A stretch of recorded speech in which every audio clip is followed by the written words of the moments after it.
And it's time for the news review segment.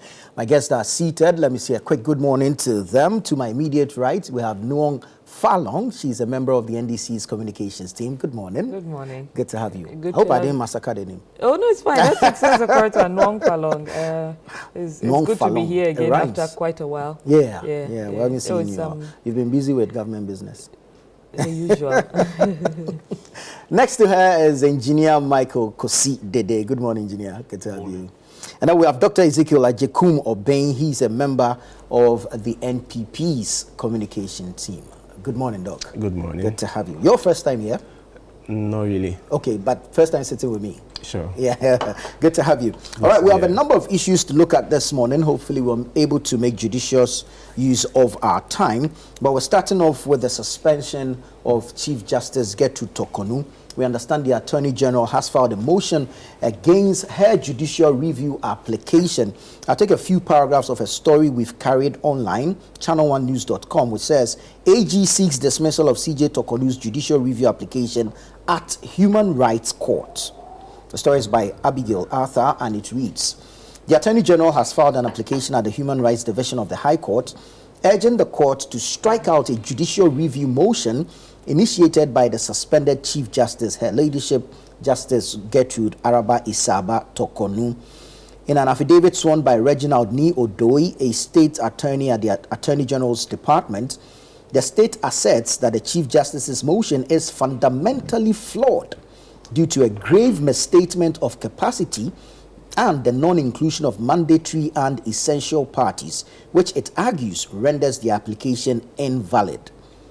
Now, the affidavit maintains that the matters raised by the Chief Justice are either already the subject of judgment or currently under the consideration of the Supreme Court.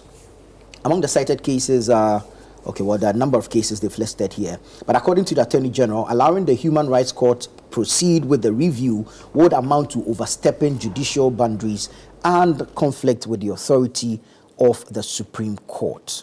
Right, so these are a few paragraphs of the story as carried on ChannelOneNews.com. When you go online, you get the details there. Remember that the show is interactive. We'd like to hear from you. Send us your thoughts, your comments, your suggestions based on the discussions that will go on regarding these matters. Now, I'll start with you, Falong.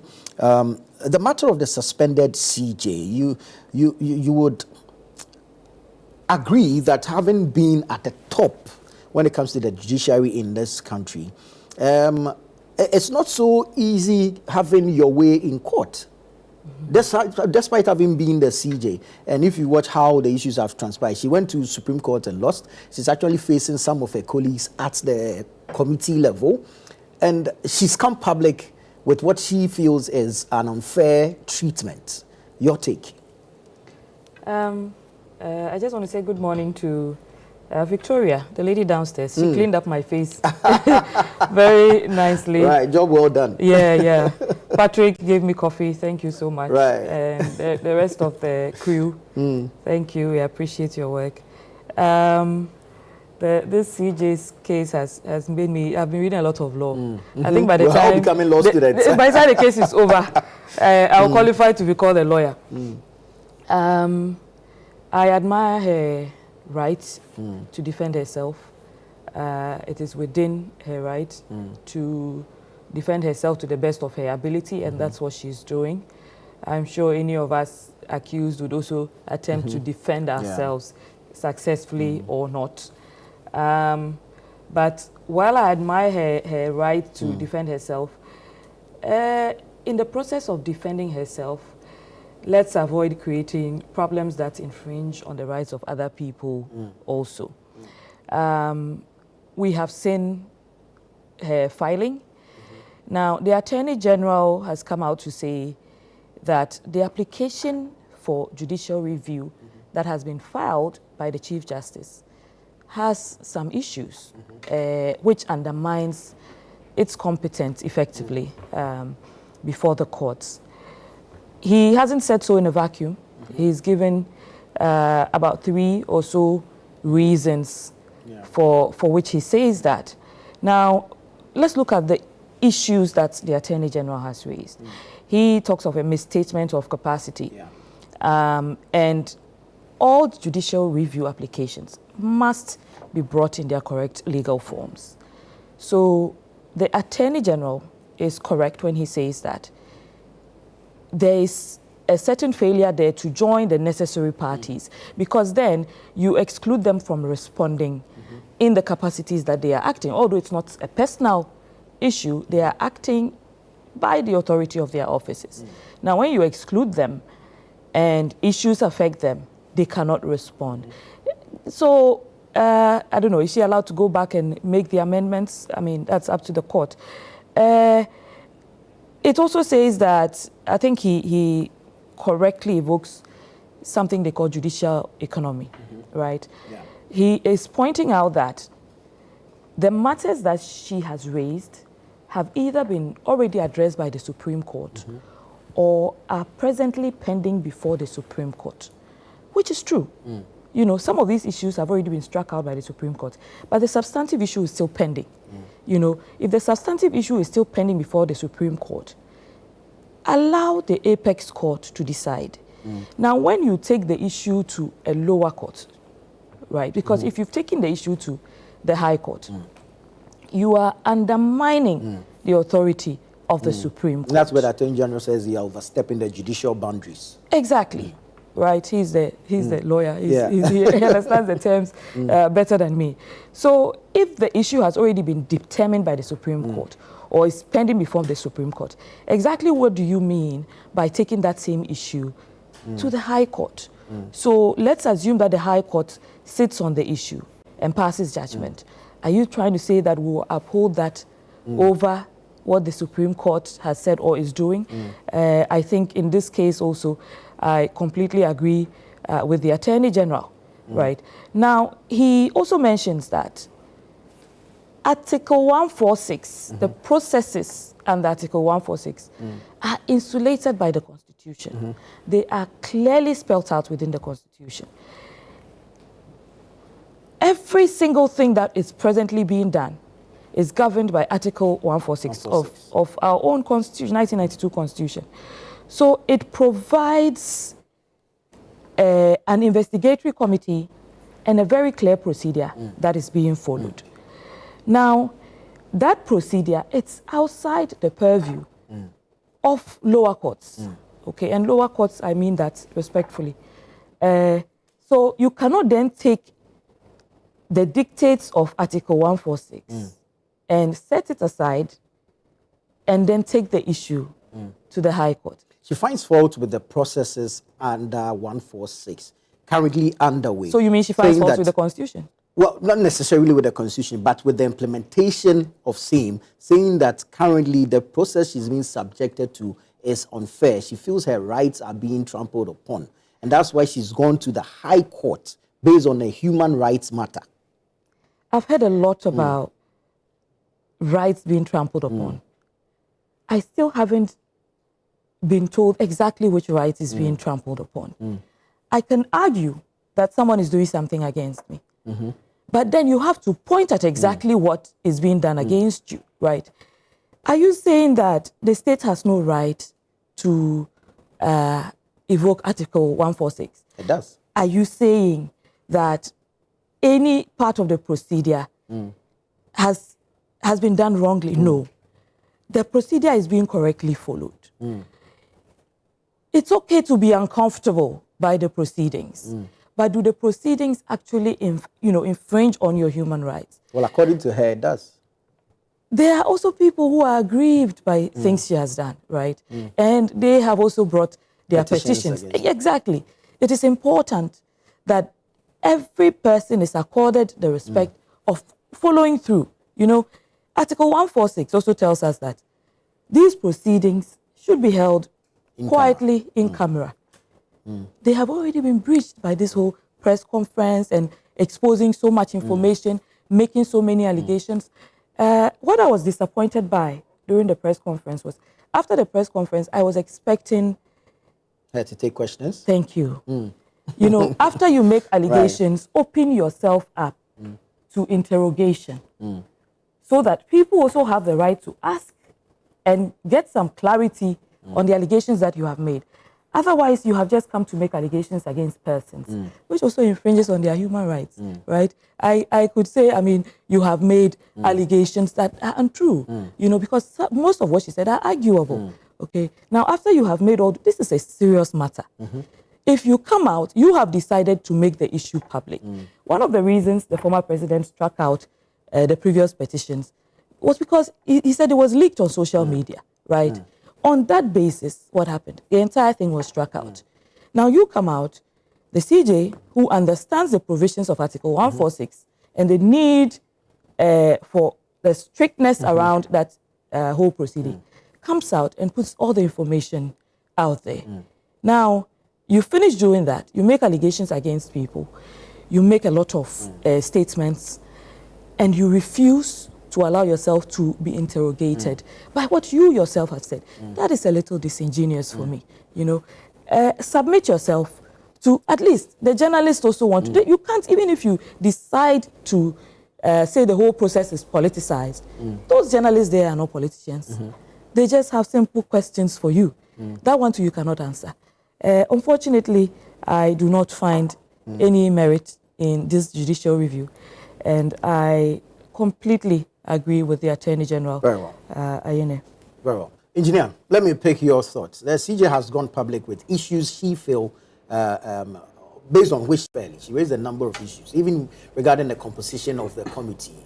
She actually cited Justice Poamang in there. Even the venue for the hearings, she thinks, is deliberately to intimidate her, and a host of others. Now she's in court fighting for her rights, and then the Attorney General is countering, saying, your thoughts? Okay.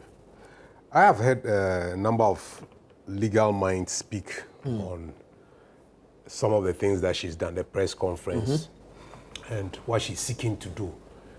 And to the point that, one, it wasn't proper for her to come public, which violates Article 146. But the other one was that if she was aggrieved, she just simply needed to go to court, which she has now done. She didn't need to come public. She simply needed to go to court, which I agree with. But I think that the public engagement didn't help her. Really? No, I don't think it's helped her. Because, you see, she made reference to Edu Lodge in that press conference. Yeah. And subsequently, people have gone to read the SIB report and quoted that, look, what you are saying has no basis. Because the reference to Edu Lodge in that document happened only in October, way after the murder of the judges. Yes. Yes. Which took place in June. And the allegation that Chachu Chikata met someone there was not even in the lodge itself. It was in front of the lodge, on the streets. Yeah. So why seek to put out such a statement? So I think that those who held there or put that thing into the press release didn't help her cause.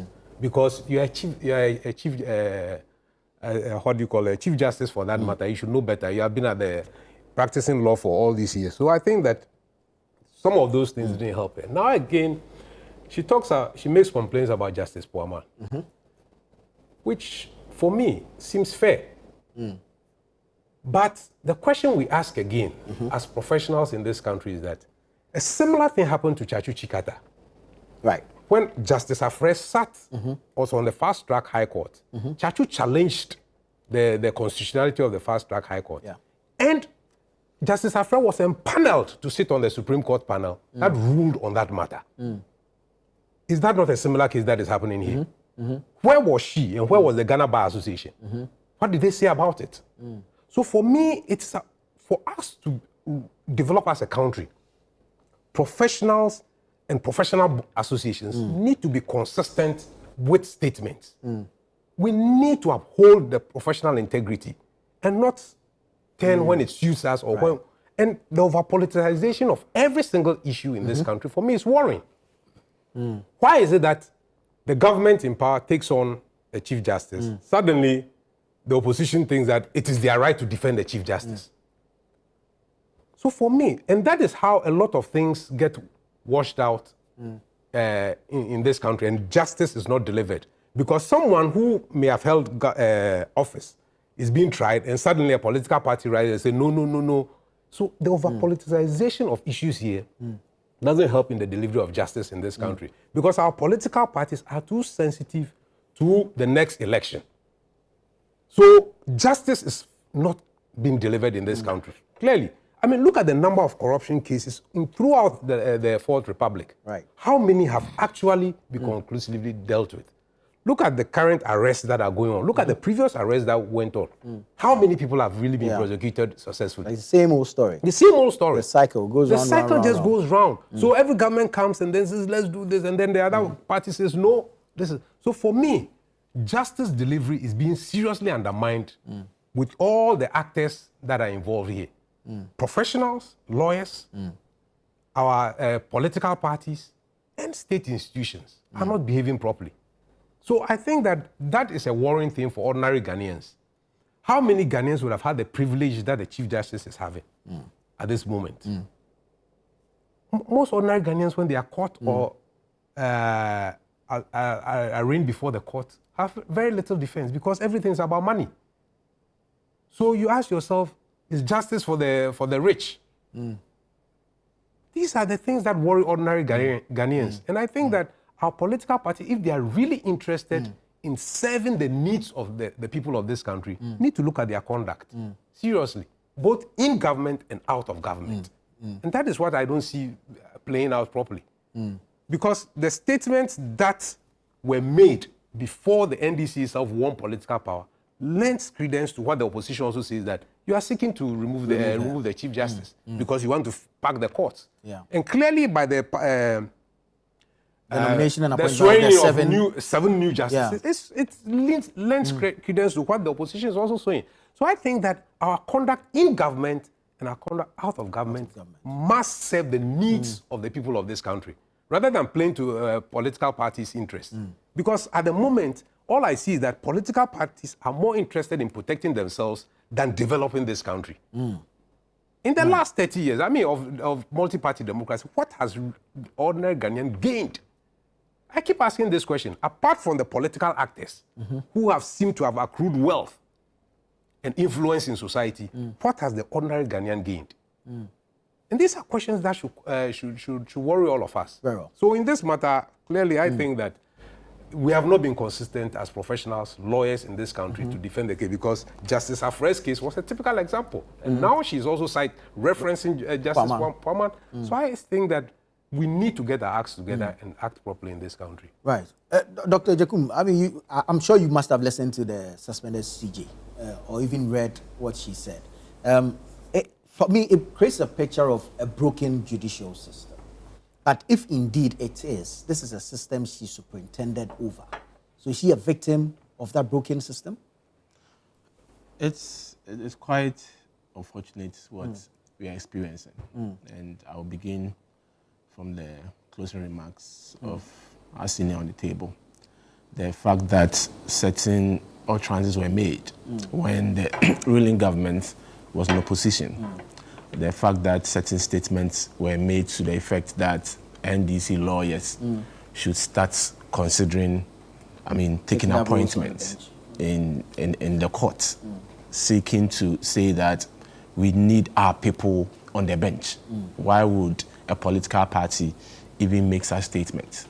Clearly shows that political parties would now have to parade or infiltrate the judiciary to suit them or to help them deliver, judgments when they believe it's in their favor. Otherwise, the law courts is a matter of records, is a matter of, legal arguments that need to be made. And if a case has merit, a judge would appropriately, rule. It's the last institution of hope. Clearly, politicians are elected to go to parliament. So there's some form of jostling here and there, competition here and there to get to parliament. The executive would have to campaign, as a political party, go into a full general election to be elected to become an executive. But the judiciary, aside appointments that are made to senior courts by the executive, it's, in quotes, an order of merit. If a judge deserves to be at the high court, if a judge deserves to be at the appeals court or the superior court, is a matter of merit. And when you are sent or you are put on any level of the judiciary or the bench, you are expected to work within the remit and the confines of the law.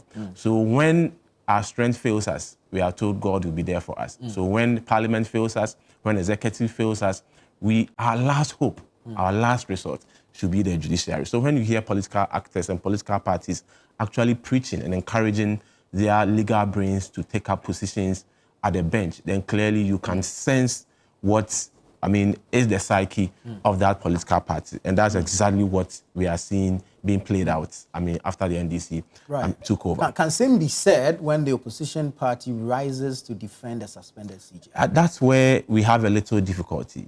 No one is rising to defend a suspended CJ. We've seen the minority actually we are making press conferences. We are having our opinions based on the procedures that are being held and the appropriateness, the rights, respect to people's rights, and whether or not we believe that people's rights are infringed upon.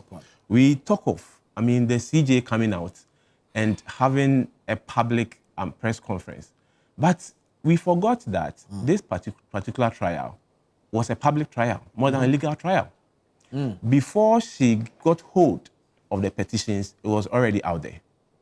Really? Political actors were speaking to the petitions and giving their own interpretations. She's also being accused of At a point, I thought indeed she had used state funds for a personal benefit.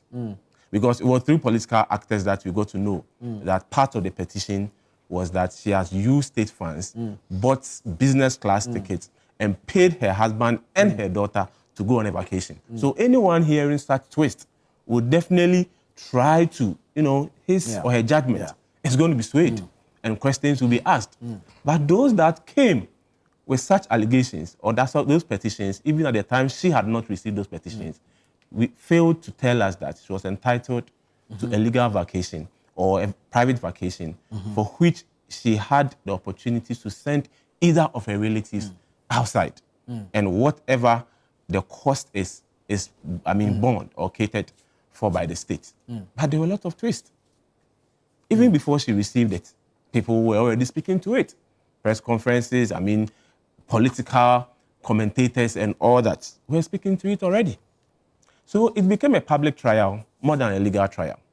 And the AG goes to court and speaks of appropriateness of her new action at the High Court and whether or not he can or will be invited to make cases for himself and whatnot, and it's already been dealt with, or the matters already before the Superior Court of Adjudicature. So therefore, you shouldn't. So it speaks to propriety and appropriateness of legal processes. But have we been appropriate?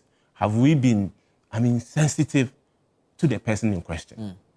For example, what constituted a prima facie case? When the committee sat, the proceedings and decisions that were made for which the president was advised to say that, yes, there's a case to be answered. So therefore, a committee is going to be set up. She doesn't have records of those proceedings. Are we being fair to her? The rule to natural justice, is it being applied here? That's one of the issues she raised. So clearly, it is not a matter of the MPP or the opposition defending the suspended CJ.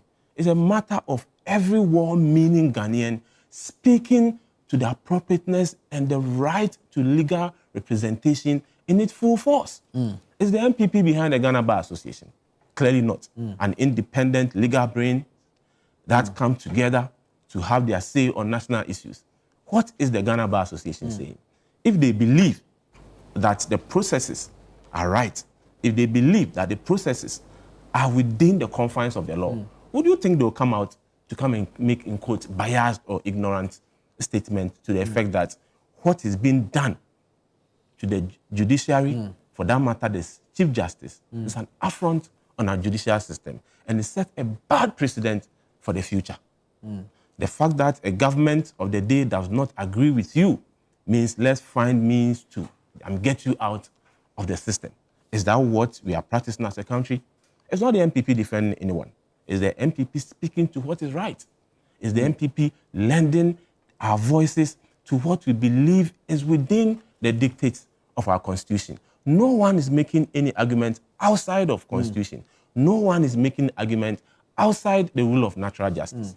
If I don't know what constituted the reason why there's a committee interrogating me, how can I even defend myself? And I don't have right to ask questions.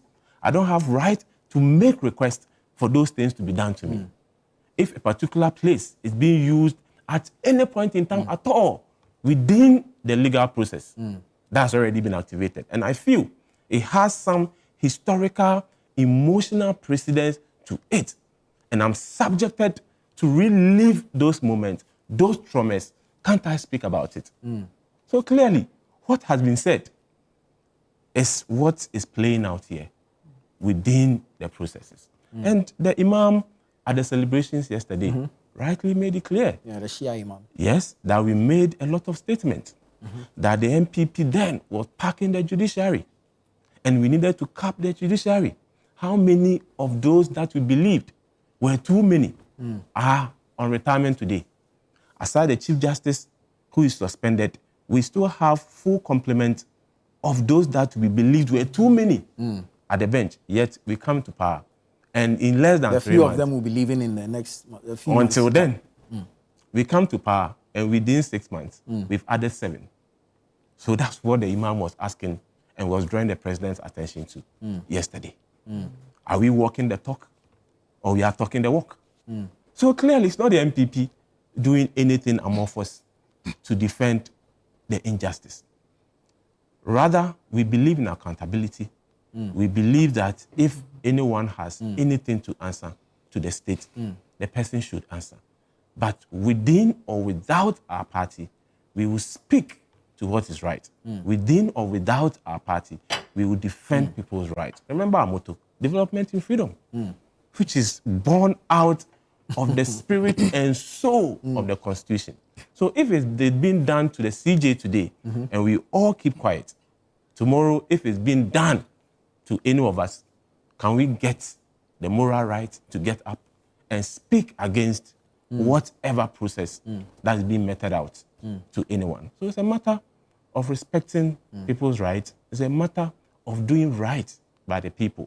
It's a matter of going according to the Constitution, not hide behind the Constitution to perpetuate our political agenda and contradict all that we stood for or believed in when we were in opposition. Very well. Let me come to you. Yeah, I noticed you've been jotting a few things. You have a response to this. Of course, Let's do this in 2 minutes. I like that he says it's a matter of going according to the Constitution. We have gone according to the Constitution. Yeah. The process has adhered to the Constitution. In fact, all the distractors and detractors are the ones trying to push the process away from the constitutional provisions. The Constitution says one thing. You want to introduce your personal preferences. Preferences that satisfy you. Look, nobody is above the law in this country. True. Let's not create that kind of situation. He also mentions NDC politicizing the judiciary. And when you look at the Supreme Court judges, which of them was appointed by the NDC? Just one, right? The rest were appointed by Akufo-Addo. It is possible for me to also sit here and argue that you appointed them according to political affiliations. How do you prove it? It's not just, let's avoid sentimentality and sensationalism. Okay, let me land. No. You want to make a correction? Yes. I have not said anywhere that any of the 7 judges appointed today are affiliated to the NDC. My argument NDC was that told their lawyers based on what was said before. Yes. Then the NDC say that? And I'm asking you, which part of it is politicized? The present lawyers that are being, judges that are being vetted, who have been vetted for the Supreme Court, one can argue that some of them are even MPP. It doesn't change anything. Let's get the fundamentals right. My whole point is that you are just alleging. The reference I made with the statements that were made in opposition. That NDC lawyers should try to take up positions at the bench. Right. I am not saying it's mutually inclusive or is directly related To the But seven if it cannot judges be proven, then we being cannot appointed. admit that statement. Come on, let's get Right. understanding. If it has not been Right. effected, So it's an inference that I'm can be saying made. that From your action. Yes, I'm saying that I'm not even making references here or the seven. inferences here. I'm Can I saying land? that certain things Right. were said, which speaks to politicizing the judiciary. Right. That is different from saying that the 7 judges today are of NDC persuasion. Very well. Let's Very well. distance Very well. So those, someone says those, something. those arguments. someone says something and doesn't act upon it. How does it make? How do you even bring that statement into this conversation? Oh, goodness. As something to use against the process of the CJ's removal. Look, as of last year, there were 33 judges in the appeals court. Today we have 53. Do you know who appointed them up to 53? Ekufuado. One of them is a known MPP guy. In fact, I could say some of them, but I don't know those other ones. The one I know, Poko Eduse, known MPP guy, he was on Facebook defending Ekufuado at every turn. He is one of the persons that was appointed. Okay. So if we are talking about the politicization of the judiciary, I think the MPP, look in the mirror first before you come out and accuse. So when you come out and accuse, give us evidence. I've given you evidence. You see, I've given you look, back in the day, it's the same MPP that used to tell us when you have an issue, go to court. Why are you running away from the court now? It's Is still- MPP run away from the court? The process is simple. Like the process the against engineer the MPP. mentioned, Doc, the please, CJ please. came out Allow and her held to a land. press conference. Let's get fundamentals right. I Listening to you when you were making your submission. The MPP Please, is when, Gentlemen. when she's done, you can You come are on. heckling me. I don't like it. When you were making your submission, I allowed you to. No, land. please allow her. Go ahead. You I'll allowed get me opportunity. to Yeah, make you my get opportunity submission to- peacefully. Sorry about that. Sorry Thank about you. that. Thank Go you. ahead. I Go appreciate ahead. that. Go Thank ahead. you. Go ahead. Look, so when you come here and then you make an accusation, my simple point is let's not get sentimental and emotional and say that because a process is not going according to our preference, it doesn't have to be comfortable to us. We have to submit ourselves to the judicial processes of this country, which remains supreme over personal preferences and personal emotions. The process is simple. Instead of coming out to do a press conference and make allegations that cannot even be substantiated to the point that you refuse to even take questions, why don't you go to court? You think that there's any issue against you. The process is at the Supreme Court. As a CJ, and the CJ knows all of these things, the issues that the Attorney General has raised, you can't tell me the CJ has no idea about some of these. Engineer even mentioned the issue relating to Edu Lodge. Sensationalism. Trying to court public sympathy without using the right facts. If you come out and you want people to have sympathy for you, I can understand that entire need. But can you remain factual? If she had submitted herself to questions by the journalists that were present, some of them, I believe, would have brought up this whole issue. You came and you quoted, made quotes, you stated a date, something that happened much later. You came and you twisted the facts. For what purpose?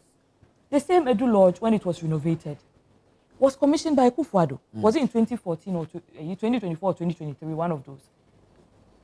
This is the same thing that you are accusing the NDC of using against you. In what way? How does it justify it? That's why I'm saying it's okay for you to fight a process that you think is being used against you. But can we remain committed to the facts?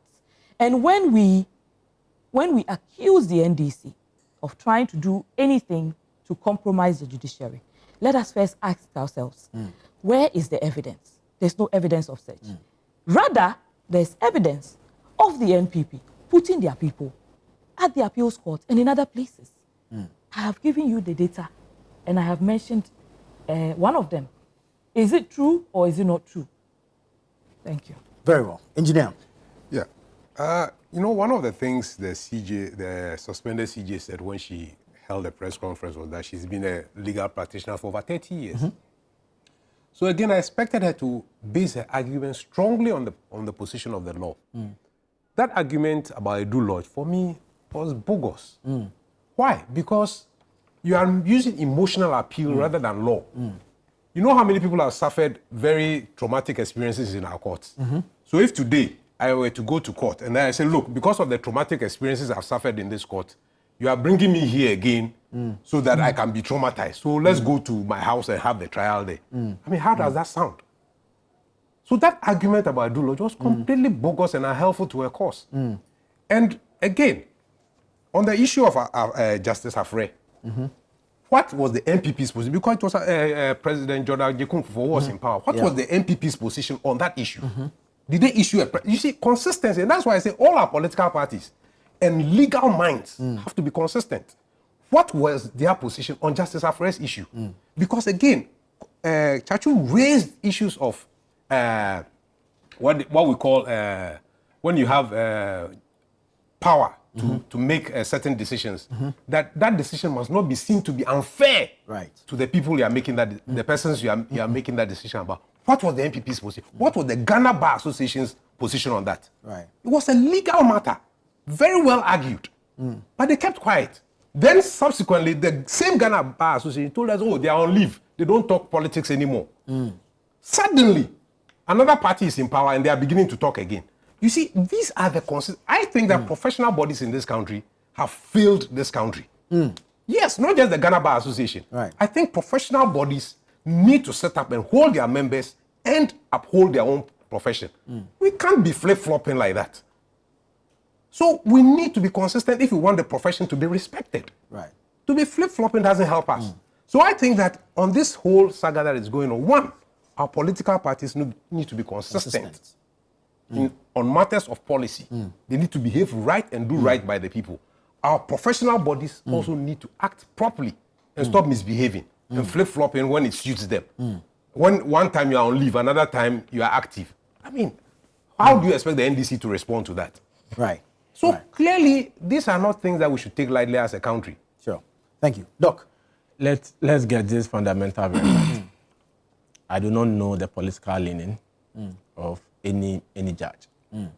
And it will be unfair and inappropriate on my part to sit anywhere and say that any of the 7 judges appointed today belong to a particular political party. I've not seen their membership card. I've not seen them contributing to anything political. If other people believe that certain judges at whichever level of our judiciary are known MPP people, I mean, clearly, I believe the person has his own foundation for saying that. Secondly, the MPP is not in court. To suggest that if the MPP is uncomfortable with something, we said in the past that we can go to court. So MPP should go to court. MPP is not under trial here. So how can MPP go to court? It's the person in question. And we are speaking to an issue. And the person is trying her case outside of the committee, partly in court as well. That's what the person is doing. The CJ is not MPP. MPP is not a CJ. We are speaking to procedures. We are speaking to legal issues. We are giving our opinions on what is transpiring at the hearing and what we are told and what we hear or know. And we are making references to, I mean, past comments.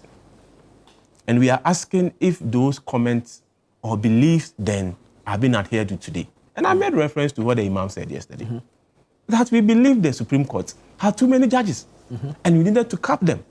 Without any of them on retirement, we've added 7. And we are asking, are you walking the talk? Those are the questions we are asking. So bringing back what was said in opposition and trying to ask questions today does not tantamount to trying to politicize or politically colorize any judge. We won't do that. We believe in strong institutions. We believe in rule of law. As a party, we will not sit anywhere and make claims that certain people of the respected courts or benches are part of any political leaning. But of course, when issues come, and it's a matter of public proceedings, rule of law, procedures, we will definitely speak about those issues and what we believe in. We will not unnecessarily politicize issues. We will not come and sit to defend people simply because we believe or have suspicion that they belong to us. That's not what we are doing. And the MPP is not under trial. And once again, whatever is being done to anyone today, ask yourself, if it were to be me and the same thing being meted out to me, would I wish other people come on board to speak for us? If it's been done to me today, my brother, and you don't speak against it, tomorrow, if it's been done to you, would you even call for help for people to listen to you? The matter became a public trial before the whole proceeding started. And like I said, the petition was not known to the person in question, yet political commentators and actors were speaking to the petition. Whatever constituted the prima facie case, proceedings, and decisions that was made before the full activation of the process is not known to the person. There's a message here that is challenging this position of yours. And it says, I think the NPP rep, Ajekum Obeng, is twisting the facts on the petition leakages. The Communications Ministry of the Presidency informed the public on the 3 petitions received by the President. The CJ then wrote to the President requesting the copies of the petitions. So we are saying the same thing. Right. No, but before the President could receive the petitions, the CJ had leaked her letter to the media.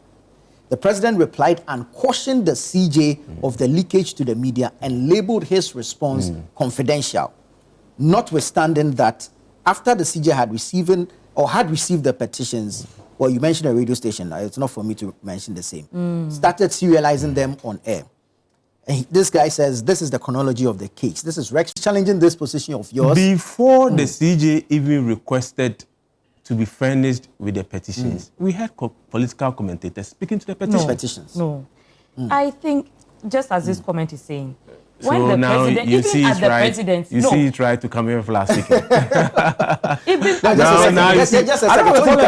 very tolerant when it comes to these things. I mean, but when it was being done to you, you didn't like it. You can come in. You can come in. Like I said, it's a non-political issue. Yeah, it's a fact that is being disputed now as to who began the commentary on the petitions first. We heard it before she even requested for it. You did before she requested for it.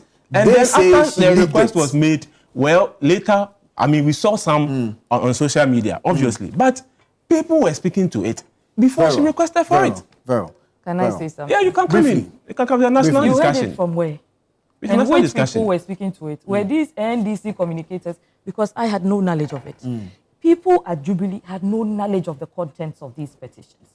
I think that some of these persons were referring to the previous petition, because there was a petition from last year. Which persons? The petition from last year. A lot was discussed on social media. I saw social media discussions referencing petitions based on the petitions from the sent to Akufo-Addo? Yes, previous petitions that were sent to Akufo-Addo. So now you believe. So now you believe that whatever, if anything was said at all, it was based on previous petitions. That is my whole point. So it was not leaked from anywhere. The NDC, the presidency, nobody leaked it. If anything was leaked, in fact, there were suspicions of NPP persons who leaked some of them. Their names I cannot mention because this is a legal matter. But we have the information of who tried to leak. In fact, the first person who even leaked it was a lecturer. You see, and the person is who did we don't know if the CJ, because the CJ is finished with it, right? She has to defend herself. We don't know if she decided to show it to someone, the person decided to also leak it. That is entirely up to them. But we cannot accuse anyone else of leaking it. Very well. For any purpose. It was shrouded in the secrecy that is supposed to be. And recap what I was saying. Wrap it up. It's not a banter between MPP and the government. It's not a banter between the MPP and any political faction. It's a matter of what we believe to be an injustice being perpetuated against a sitting Chief Justice. And if someone of a caliber, a head of an arm of government, is being subjected to this, we will be flies in front of such I mean, outlets. We will be flies. That's the CJ. Right. What of you, my brother? What of me? Today we might be in government and we believe that whatever is being done, even if they are not appropriate, is right, because we are in government and we need to defend whatever position, action or inaction of the government of the day. But tomorrow, if you're on the other side, we will still speak against it. Very well. Very well. I take this message that says, Mr. Kosidede has hit the nail right on the head. The ruling party, even before the assumption of power, bastardized the judiciary to the extent of promising to overhaul the judiciary. It is therefore only logical to conclude that the suspension of the CJ is just a political fulfillment rather than fulfillment of the demands of the Constitution. This is Pascal Dunyo from Afife. who sent that one in. Let's move on to other matters, and I want us to look at the arrest of the former Bufferstock CEO. The minority is criticizing the Yoko boss over bail conditions for Abdul Wahab Hanan and his wife. Bail, we understand, is set at 60 million and 30 million cedis respectively. Now, the question here is that he's not gone beyond the 48-hour rule. He has set, or the Yoko, if we say he in the context, I'm referring to Yoko, has set, well, they've given these suspects bail. It's just that these bail conditions have not been met, for which reason they are still in detention. Engineer, let me start with you on the matter of the accusation that the bail conditions are set, for want of a better word, outrageously to prolong detention. Well, I have not familiarized myself with the law that created Yoko.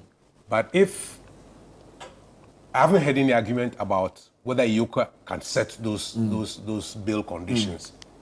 So I would rather say, let's look at the issue of fighting crime and issues of trying to deter people from committing acts of corruption and crime in this country. So Yoko comes in, and some of the arguments I hear from the MPP again is the style in which the guy was arrested. And I think that, again, our state institutions need to learn to act professionally. For instance, I asked myself, what has happened to the guy who slapped Sam George during the elections in Ayawaso? Ayawaso West Wogo. Exactly. Was that professional behavior? What did people say about it? People went quiet. When Delta Force ambushed a judge in Kumasi, what was the response of people? You see, when state institutions are empowered, it is for us to learn to act professionally within those contexts. Because when the state deploys against an individual, you can't fight it. It's difficult. When the state deploys against you, it's difficult to fight. So I would want the state institutions, Yoko, all the other ones, to, when they are going to arrest, don't make it this Rambo style. Now you see all these security people now walking around with masks, guns, and bullets. I mean, I think, why? Do we need to be dressed like that? As though we're in a combat situation? No. People should be able to go ahead and say, look, these are allegations against you. We are inviting you to come to Yoko. Let's deal with it. I think the other argument is that these invitations, most often, and when they are sent, when calls are made, the suspects refuse to honor these invitations. Well, then that is bad, because and this is where I think that we as individuals and as citizens should realize that when the state is deploying against you, there's nothing you can fight it. You can't fight it. No. So when the state invites you, honor it, so that we avoid some of these things. I think that it is not proper. But let's go beyond this immediate arrest and the bail conditions and look at the issues of actually fighting corruption. As I sit here, I've heard I think the Minister of Agri talking about the fact that the NDC is going to activate the Nkukon Ketin agenda. And that the only thing that is holding it back is they are going to procure batteries for the people. That is immediately a procurement thing. What is the plan? Where is the transparency involved in that process? So you see, when I say that corruption begins with fighting corruption begins with transparency. Let's not wait till the horses run out of the barn and we go chasing them. So even as the NDC is in power today, they should begin through transparent processes to show us that they are willing to deliver on issues of fighting corruption. So even as you say, we are going to buy batteries for the Nkukon, show us the transparency. Who are the people who are going to bid for that contract? That's not one day wake up and say, oh, the batteries have been procured. We have started the program. But the process of procuring those batteries is important. Then the Minister for Roads has said that they are going to build new toll booths and that they are going to equip it. It's going to be the most efficient in the whole of Africa. What is the procurement process? By now, the minister should have come out with a timetable that we want to implement this by January 2026. By this date, people who are interested should put in 10. The process should be transparent. You see, the way our governments behave, we as citizens need to be challenging it. We can't wake up one day and then we say, oh, toll booths are being constructed, the contract has been awarded. To who? We run How a did the procurement process- economy, Ex- and that's Exactly. basically where the and challenge that is is. my worries. Everything is about procurement. We make it look as if that is what is going to solve our problems without thinking through long term. So again, if you listen to the Minister of Finance, he's giving a directive to the assemblies. They should construct 24-hour markets. Where is that coming from? Where is that coming from? So I think that our government should not pretend to be fighting corruption by chasing horses that are run out of the barn. They should be demonstrating while they're in government the transparency processes that they have put in place, even when it comes to procurement. What are the long-term discussions on this? They should go and build CHIPS compound. When the previous government has started 100 and something hospitals and most of them are not completed, why don't we put our money into completing those projects? The Agenda 111. Exactly. You see, at the end of all this, it is not the politicians' money that is being spent. It is the ordinary taxpayers' money that is being spent. Right. So our government should not act as though the monies that they are using is coming from their pockets. It is the taxpayers' money. And therefore, they should act in a way that will demonstrate that they are spending our money judiciously on our behalf, rather than seeking procurement where they can award contracts to cronies and friends and then come back and tell us that then the next government says we are chasing them. I mean, where is that leading us? So, please, our attempts to fight corruption must begin with transparency, even as the government is acting now.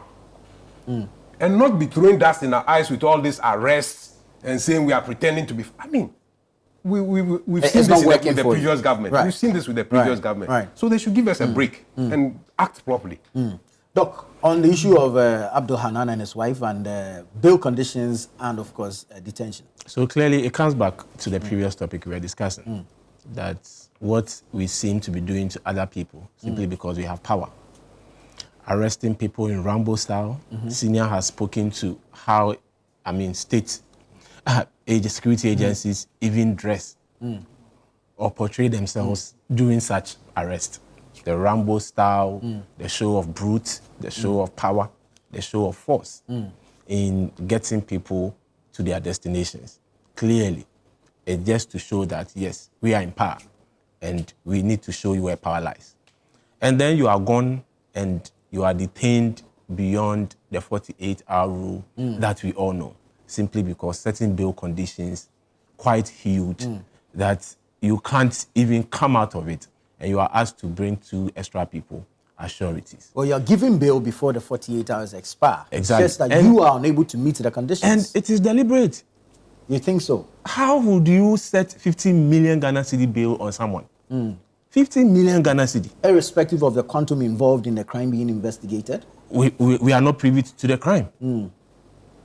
That's The we alleged don't crime. know what the charges but are. 50 million Ghana cedi. How much do we even need to build one hospital in Ghana? How much did one Agenda 111 cost? Very, very, very cheap, actually.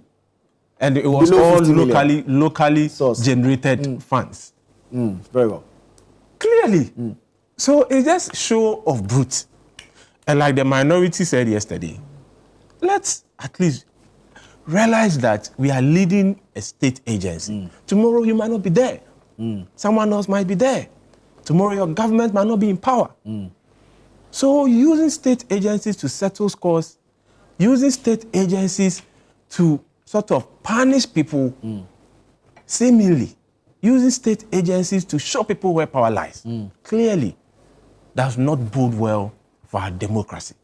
We need to live beyond that. You can go to court to vary the bail conditions. You now have to go to court to vary the condition.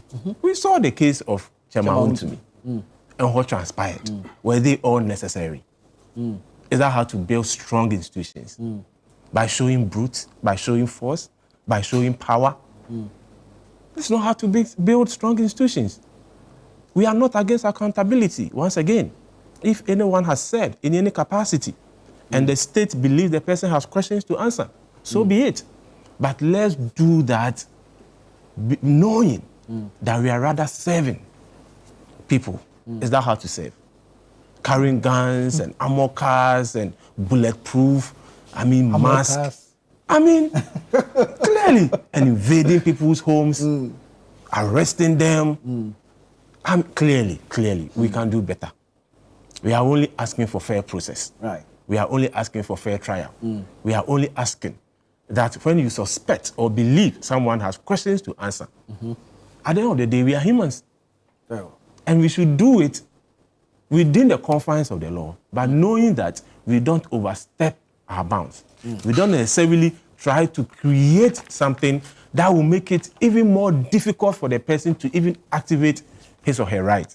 Where am I going to get a 50 million Ghana cedi with 2 sureties as bail conditions? Clearly, 50 million Ghana cedi for one person, plus my wife, 30 million, making 80 million Ghana cedi.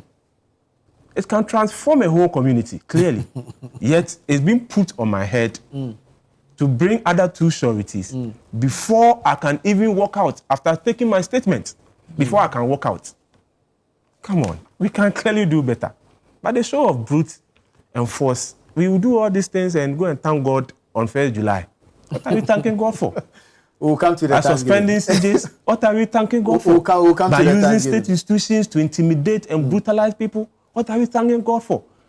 By, suspending or writing off people's employment, 30,000 Ghanaian youth, what are we, if you do all these things, we'll get to that. then go and assemble We'll to say that we are thanking God for all the brutalities we've meted out or visited on our own people, not even foreign nationals. Very well, Doc. Thank you. Thank you. Fallon, I'll come to you, but let me take a quick break. Let me take a quick break. She's When we eager come to back, speak. yeah, I noticed that she has a lot to say. She's been taking notes. So I'll take a quick break. When we come back, we'll hear from Fallon on this matter of bail conditions and alleged prolonged detention. Stay with us. This is Breakfast Daily on ChannelOne TV. We'll be right back. You're welcome back. This is Breakfast Daily here on ChannelOne TV. We're having a conversation regarding the arrest and detention of the former CEO of the Buffer Stock Company and his wife. Fallon, you have, Yes. you Yes, get it. I think that we all want this country to work, and we want to move away from that era of impunity, that era of zero accountability that we witnessed in the last 8 years, where the government was clearing people, became a clearing agent, where government was even accused of being the mother serpent of corruption. There were many accusations made against government appointees that the former government failed to follow through and investigate. All it ever did was simply just clear them and release them of any wrongdoing and any crime. What did that do? That gave us a system of impunity where people in public office failed to understand that public office is not private property and engaged in all sorts of activities that caused financial loss to this state. We have situations where, Kofi Juma is accused of buying a $100,000 car for what? 4,000 cedis. Even Aboboya is not 4,000 cedis. We've had these problems. The previous government swept them under the carpet. And now the poor NDC is faced with cleaning up the mess that the MPP should have cleaned up. You created this mess. And now there are so many pressing governance issues that NDC should be focusing on in just half a year in government. We have to worry ourselves with getting accountability for the people of Ghana. Why didn't you do that job? Why did you create such a big problem for us to come and solve? That is what we are dealing with right now. Engineer was referring to the legal foundation where Yoko is concerned. Yoko has a constitutional mandate. Under the Yoko Act 2010 Act 804, Yoko is empowered to investigate and prosecute financial crimes. So the state has done its due diligence in this situation. It is attempting to protect the public purse and uphold some dignity in public office. I think that sometimes we don't have to fight everything just because the opposition party is doing it. The buffer stock is a vital institution in this country. A lot goes through there. We cannot make it seem like anyone can sit in that office and get away with it. Engineer made some reference to procurement issues. I think that these are genuine concerns. The information is easy. Under the Right to Information Act, you can request some of this information from any of the ministries. I have seen sometimes some of these procurements published in the papers for people to be able to bid for them. So most of it is open and fair. If there's further information needed to that effect, you can simply put in a request. Yes, exactly. These bail conditions, I think, are proportionate to the crime.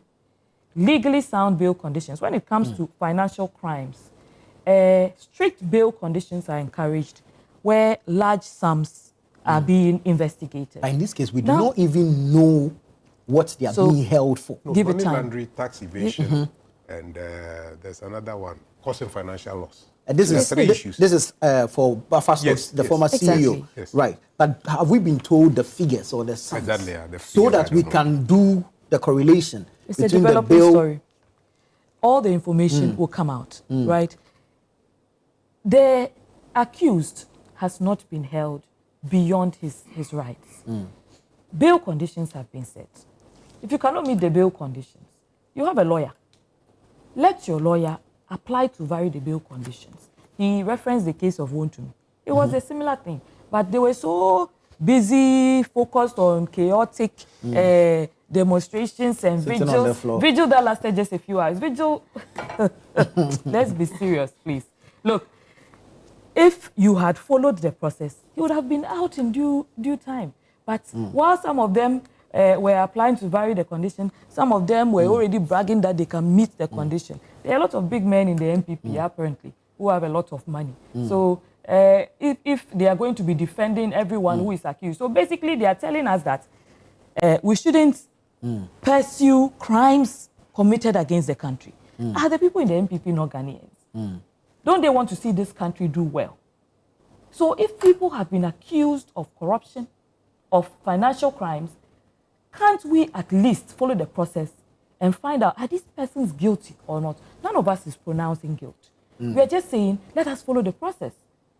If doctor is accused tomorrow, just because I know him doesn't mean that I'll be demonstrating for his release. I will also want to understand exactly why you have been accused. I will want to understand the details. As a well-meaning Ghanaian whose interest is in protecting the public purse, not defending the image of a party that has already failed Ghanaians and dragged Ghanaians to some of the worst governance we have ever seen in this country. I think the bail conditions are legally sound. His lawyers know what to do if they have an issue with it. I hope they will not engage in the same chaotic behavior that they did in the case of Wontumi, to the extent of assaulting a journalist. We all saw it on TV. We don't want to see that again, I mean, in this country, please. Yoko's independence must be respected. They are investigating a crime. They should see it to the logical conclusion. This accused gentleman, former CEO of the Buffer Stock, he has not been stopped from exercising his rights. He has complete access to a lawyer. If he sees any issue wrong with the process, please go to court and vary your bail conditions. Very well. Doc, quick response in a minute. Go round the table one more time and then we'll move on. The MPP is not against accountability. We've said this countless times. And yesterday, the minority during the presser also made it clear that we are not against accountability. So I can see what my sister wants to do today with impugning motives here and there. The MPP is not against accountability. And as to whether the government has failed, I mean, you've given an opportunity to do what is expected or what is better. And the scorecard at the end of the day will be delivered as to whether indeed you gave head teachers monies to go to the dummy market to buy food stuff for schools, as to whether, I mean, Ghanaian youth will be given opportunity to run 3 shifts for one work or for one job, as to whether the Ghanaian youth will attend university for free, as to whether we would have tankers or polytank or water reservoirs on Abobo years to irrigate our farms, like you said, as to whether you would turn the country into the heaven you promised. And we have 6 months. You say you are going to build 600 chip compounds. The Ghanaian will give the scorecard. In the end, the campaign on providing jobs for the youth, already 6 months down the drain, we are told that what? The vehicle that rather is going to help you get job and put money in your pocket is demanding for $40 billion. You read a whole budget and freezed employment in the public sector. That's what the Ghanaian is after, the young man on the street. You read the whole budget and placed a ban on all capital-intensive projects. We have hospitals that were started by the previous administration, which are in the bushes and the trenches. That's what the Ghanaian is after. You promised to bring Kenke down to 1 cedi. The Ghanaian wants to know that the Kenke, how far after 6 months? Are we buying it at 4 cedi with the confidence that by the end of your tenure, by the end of the 4 years, we are going to buy Kenke at 1 cedi? The Ghanaian wants to know how much were we paying for utility bills? You've increased water and electricity alone by the tune of over 16.75% in just 6 months, impoverishing the Ghanaian. You took away 1 cedi e-levy and you've introduced 1%. And you've introduced 8% on every 100 cedi for you are going to buy, which we are told we are going to start from 16th July. That is what the Ghanaian is after. Very well, thank you. So in the end, the Ghanaian will also give their scorecard. Whether or not you came to make them better or further impoverish them. With the celebration of VAT and taxes we experienced yesterday and deliberately organized some prayers to cover up all the taxes, all the taxes that were I mean, insensitively. You seem to think it was a diversionary tactic. We'll get there. We'll get it. But let me pick Engineer's final thoughts on this bail conditions. Yeah, again, my focus will not be on the bail condition again, because I think that the agency is in protecting what is in the ban now than going after the horses, after their fleet. So when my colleague says there's a right to information bill, true. But the question we should be asking is, the people who say we are going to be accountable, transparency and accountability, what are they themselves doing openly to show that they are being transparent? It's important. You don't want every citizen to now go and line up a right to information bill, give me this information. No. You yourself must demonstrate that I'm being open and transparent. Right. That is where it begins from. Right. Now, when you say you are going to build CHIPS compounds, what is the data that informs the building of the CHIPS compounds? Is it just throwing out, oh, let's go and construct? Because again, it's about procurement. Right. Look, we must be sincere with ourselves. When the previous government came in, the compounds that were being built, well, a lot of them were left in the bushes. Who is going to pay for it? We as citizens are going to pay for it. So in the same spirit, we should not allow the hospitals that they have started Agenda to go waste. Yeah. We should be focusing on completing those projects. And that's a challenge where our policies don't transcend political parties. In fact, I disagree with some of the sightings of those hospitals, but it's been started. Yeah. So let's complete them. Let's complete them. Let's make the necessary effort to complete these projects. Very well. Rather than go on. Where are the nurses to support the CHIP compounds? We are fighting with nurses. I mean, let's be sincere. Let's look out there and say, what can we do to uplift the standard of living of the people of Ghana, rather than seeking procurement contracts all the time? I mean, we are not treating Ghanaians properly. So that is why a lot of Ghanaians, again, by the statistics from the Ghana Statistics Service, Ghanaians are losing confidence in the democratic process. And we should give them hope. Rather than this idea of everyday procurement. Let's go and procure this. Let's go and procure that. I'm saying, what is the data that informs the 600 CHIPS compound that they want to set up? Where is the data? The government shouldn't just come up and throw out as we want to build this. Just like they threw out as we are going to build 100 and something hospital. On what basis? Where are the doctors? Where are the nurses to provide the services? How do, even the current hospitals that exist, how do we support them? You go to almost all the public hospitals and they are deficient in facilities. Services. So let's look at improving the system rather than throwing out procurement contracts all the time. Very well, thank you. Fallon, you have a final take on this? Yes, I just wanted to say where Agenda 111 is concerned, there was an initial estimation of the project. And it was estimated to be completed by what, 2022? Yeah, that's After putting more money than initially budgeted into the projects and citing them, one of the issues mentioned that these cases, you still came back to tell us that what? We needed even more money to complete some of these structures with very little work done.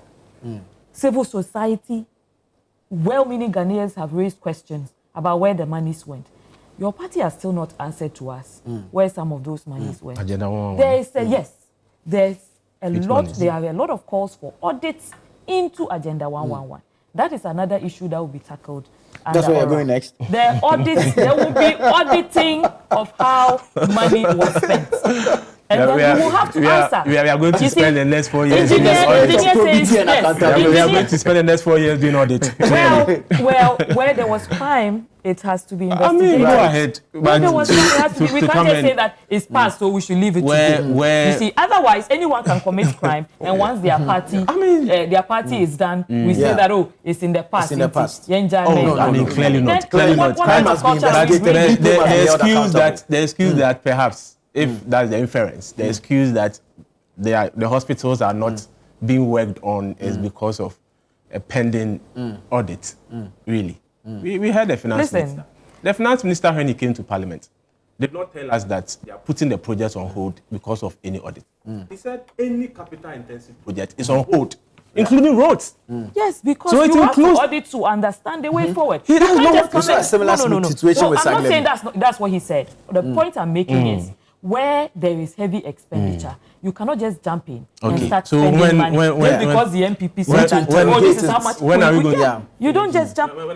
Let me quote I'm not sure she your can answer fellow that. flag bearer. If we do everything now, what What will we would do do tomorrow? okay. So you So you are can't- waiting. It will be done. 2028. It's only half Anyway, year. Yes. anyway. Can you give us some briefing? It's only Right. 6 months in. Allow things to be done properly. There's a lot already Very well. going on. Let me Then take Ghanaians There's a lot can going on. feel the relief. And let me Wrap it up just for me, touch so I on take a few messages these in there. electricity tariffs that he mentioned. Don't forget that the MPP dragged us to the IMF after your finance minister. We are a proud country. We are never going to the IMF. You told us that the next day you took us. So the MPP is home and is increasing electricity. I'm just price. trying to mention. Let me. There's a ripple effect of the agreement No, you signed with the the IMF. MPP signed an agreement with the IMF. And you are implementing the agreement. Governance is a continuum. So you are continuing. Listen, you are going to you continue to signed- increase electricity because bills. we are still on the IMF program. So you are going to continue to increase You- electricity bills What did you because sign with the IMF? judiciary. No. You please. signed a quarterly adjustment. So you are going to increase electricity quarterly. That's the Oh, quarterly what- adjustment, signature. only an upward. You see, Is it only an this upward is what review? adjustment. I didn't say it has to be an upward review. Yeah. If there's supposed to be a downward review, I am sure that So we'll far, all we've not seen witness- anything downward. We've not seen anything downward, really. Electricity. What have we seen downward? Very well. It's just very been one well. adjustment. Let Can me we take calm two down? adjustments. Listen, what I'm trying Two. to tell you is that we are in this situation because of the actions Two of the adjustments. MPP who signed the adjustment. So the MPP Who is signed for home it? and has Doc, please. given a Doc, template please. to It is your NDC party that to took increase us there. Allow electricity. Farmer It is to your wrap up party for me that so we said can that move on. government will adjust quarterly. You signed the document and pushed it on the NDC. So the take home is that. To be fair, we're already under Let's the be active adjustment So regime. to the message to the people of Ghana today is that brace yourself for quarterly updates. increment of electricity bills The message because the is- MPP has given a template to the I NDC don't to think that's what continue. she's saying. I don't think That's what my she's personal It's inference. just doing Not- propaganda. That's my personal It's- inference. it's Very well. propaganda. Very well. No, Let me no, take no a few head. messages and then we'll move on to National Day of Thanksgiving and Prayer. You seem to be so interested in that one. We'll get there. This one says, Koside Day is speaking to the fact of polarization and partisanship in the judiciary and the GB Association. power there. I think Ejekumo Bain was young when the MPP made disparaging remarks about Charlotte Osei before the 2020 elections and swore to remove her when they came to power. They fulfilled their promise when they actually won elections presided by the same Charlotte Osei under the same Article 146. This is Rex from Ashoman. Again, he says, it's strange how politicians cry wolf when they are in opposition but become deaf when they are in power, especially with the use of the same law enforcement agencies. MPP is now crying wolf and have suddenly forgotten the cries of others to them when they had power. The unfortunate lives of the 8 innocent Ghanaians are still crying for justice. Gregory Afuku suffered 10 years of injustice, even though he obtained bail in a country where every offense is now bailable. This one says, I must say I like the unbiased approach of engineer. However, just as he finds police officers effecting simple arrest wearing masks wrong, he should find trial location a form of torture. He can check the UN human rights definition of torture and he will see location as part. Imagine being interrogated near a lion's den. Or imagine his professional group conducting professional misconduct investigation at Insaon prison yard. CJ's removal process is a judiciary process and it should not be done outside of the judicial facilities. That's Kwame J. Asante. Alai Baba in Medina says, MPP petition for the removal of MPP petitioned for the removal of Loretta Lamte Shraj by triggering Article 146. MPP triggered Article 146 on EC boss Charlotte Osei and her deputies. Article 146 was triggered for the removal of judges, and Ghana Bar Association was completely silent, even with the removal of judges.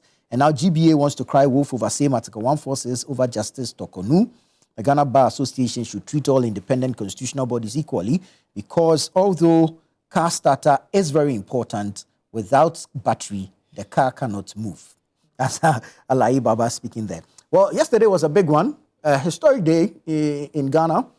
National Day of Prayer and Thanksgiving. We saw the Christian service in the morning and then the Muslim service in the morning. For me, it was a beautiful, well-planned event. The orchestration and everything quite beautiful.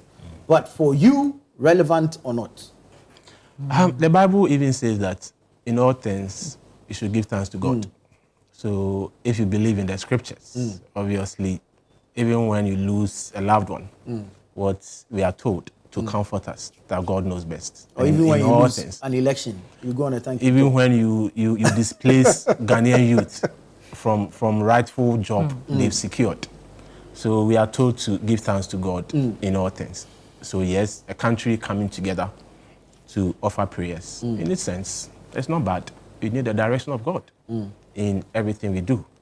But in seeking the face, in thanking Him, then we need to take stock of our own actions and inactions. In the face of thanking God, we have over 30,000 Ghanaian youth who went to school, were not lazy, passed their exams, did their national service, stayed at home, wanted jobs, went to the same God and prayed for opportunity not to become a burden to their families and loved ones. And God listened to their cries. God gave them jobs, well applied for, well interviewed, and well given appointments. Only for us to come back and sack them. And after that, we go and say, thank you, God. We have Ghanaians today who in the past were not even paying for mock exams. Today, they are paying for, BCE. And we are back to thank God for letting Ghanaians pay for something that government was supporting them with. We can talk of what's the injustice being done to the Chief Justice. Yet we go back and thank God. So it's necessary in all things as believers to thank God. And if we all had opportunity and we couldn't make it to the premise, in our own small ways, in our own quarters and cubicles, we should join the state to thank God. And one particular thing I'm very happy about is that our democracy is growing and the MPP is leading the way, that the MPP did not shy away from such public events. Hitherto, in the past, we organized state functions and visibly absent our brothers and sisters of the NDC persuasion. You just had to go there. But even when the former president could not make it, a video was made and he encouraged the country, added his voice and said it was a good thing that we all came together to pray. So the MPP's presence yesterday, including the minority, to help the state in thanking God was very, very commendable. At least we've moved on. But in thanking God, the same people who are displaced from their jobs with the mental health they are going through today also went to the same God to pray before they were given jobs. So let's go back to the God they prayed to and the God we are thanking today and ask the same God whether or not it was right to have done to them what we did to them. Thank you. Fallon, were you there? He who comes to equity must come with clean hands. I am particularly happy that we had that beautiful event. I was held up with other assignments, so I wasn't present. But I watched it. I watched the Christian service and the Muslim service. I am glad to have seen the MPP there to help us thank God. And I want to thank President Mahama for creating a conducive environment, for being inclusive in his governance approach, such that the opposition is not afraid to show up at such public events organized by the NDC. President Mahama's approach has been very reconciliatory, very easy, warm to everyone. We even saw him having dinner with the pensioners whose monies that the MPP decided to take in their debt restructuring. The DDP. When they were giving people haircuts, taking monies from the mouths of pensioners who had worked their whole lives. Imagine working your whole life. Poor teacher, poor doctor, poor nurse somewhere. And at the end of it, they tell you that government has come to touch your money. You must be a very sinister government to think that it's okay to touch the money. Some of those people died. Their blood is on your conscience. A lot of people suffered in the last 8 years. So for me, I see a lot of reason to thank God and praise God. We should have made it 2 days because we have so much to thank God for. My dear, if you have come out of the dungeons of the last 8 years, you want to thank God for saying bye-bye to corruption, to impunity, to wickedness, to incompetence, extreme, to bad governance. I want to thank God for the fact that today, anyone at all can get up and demonstrate. I want to thank God that when my friends go out to demonstrate, I will not be looking for them in Nsawam. It is good reason to thank God. I want to thank God that my grandmother in the village, my aunties and uncles who worked their whole lives, sweated and deferred spending so they can invest in their old age. Old age where you are riddled with so many sicknesses and problems. Medical bills. And then someone will just callously sit down and decide that it's your money they will touch, not even their money that they are having in excess. So Ghana has many reasons to thank God. We are grateful. A lot of, I hear these labor agitations a lot, and it's always our dear opposition members complaining. I always say, if you got a job if you got a job fairly, and that job has been taken from you, thank you. Apply again. Thank you, Doc. Thank you, Doc. Apply to the job if you are qualified for it. The nurses are MPP. We had secondary school graduates in sensitive positions labor complaining, earning monies that they did not deserve. Labor complaining. Engineer has the Apply floor again. now. If you are qualified for the job, apply. Come on, you guys are not like this. Let's not do this. Stop it. Doc. If you are qualified for the job, apply for Your it. mic is actually off. Thank you. You muted my mic. Engineer. That's not fair. Oh, you see. Okay. I am getting worried about state involvement in religion. Okay. One, because we are not a country of just Christians or Muslims. There are other religions. So I'm getting worried with states participating in religion. And we need to be careful. We have been in this country where instead of politicians and technical people dealing with problems, we say, let's go and pray for water in the Akosombo Dam. Let's pray for the rise of the CD. Let's do this. Galamsey prayers. Exactly. Let's get serious. And now, government institutions, every government function you go to, let's pray. I mean, prayer should be a private matter. I think that the state institutions, there must be a directive to them. They must stop all this thing about prayers at meetings. So I am worried about that. And I think that we must be careful the way we are treading. Right. Because other than that, we are going to justify the building of a national cathedral. Let's be careful. Very well. Thank you. Let's be very careful. Thank you so much. Ladies and gentlemen, thank you so much. This has been quite interesting. The news review segment on Breakfast Daily. Stay with us here, though. Pretty shortly, we'll be going to the foyer of the Accra International Conference Center for the launch of the government's 24-hour economy policy initiative. Stay with us. We'll be right back.